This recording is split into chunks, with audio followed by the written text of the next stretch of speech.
el concepto es la integración del control de todos los dispositivos eléctricos electrónicos de una vivienda para que puedas llegar a conseguir una gestión energética eficiente, aumentar el grado de confort y de seguridad de los habitantes de la vivienda, ¿vale? Así en líneas generales.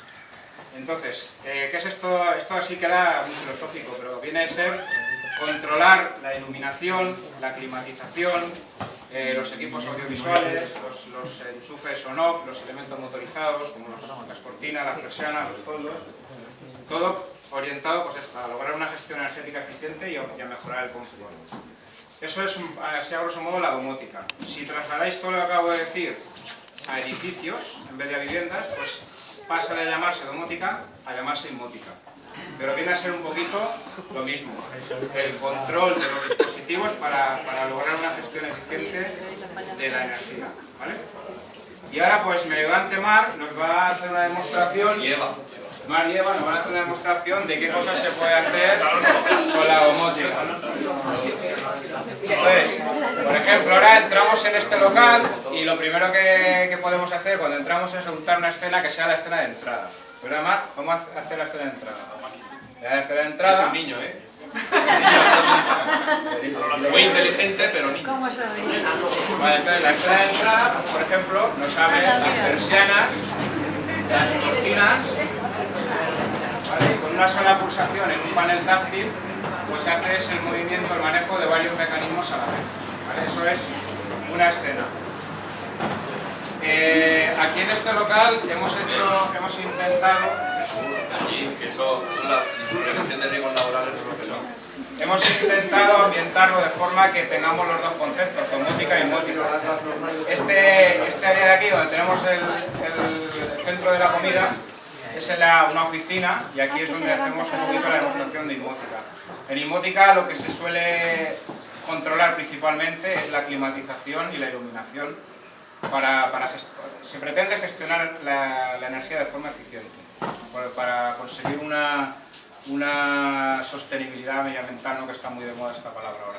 Entonces, pues se trata de, por ejemplo, gestionar la iluminación en una oficina en base a detección de presencia y luminosidad exterior. Entonces, cuando hay gente trabajando en la oficina y la luminosidad exterior es baja, pues nos enciende la iluminación. La iluminación de las oficinas casi todas suele ser de tipo fluorescente. Entonces aquí lo que estamos haciendo es no solamente hacer el encendido y apagado de las luces fluorescentes, sino también regular su intensidad. Entonces ahora Mar nos va a demostrar cómo se regula la intensidad.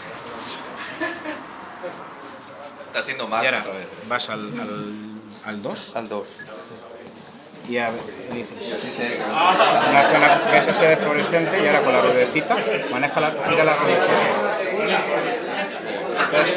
¿Veis? Ahora por ejemplo Mar os ha encendido. Vale, ya no déjalo ahí.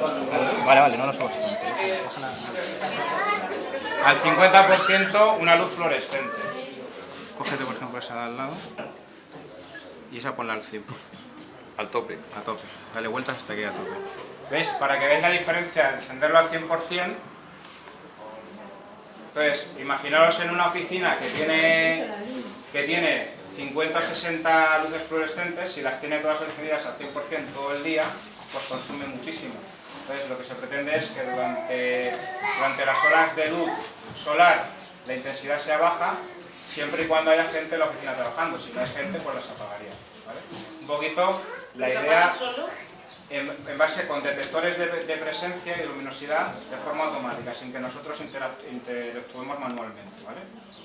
Entonces, eso sí, el que se pueda hacer de forma automática no impide que exista la versión manual.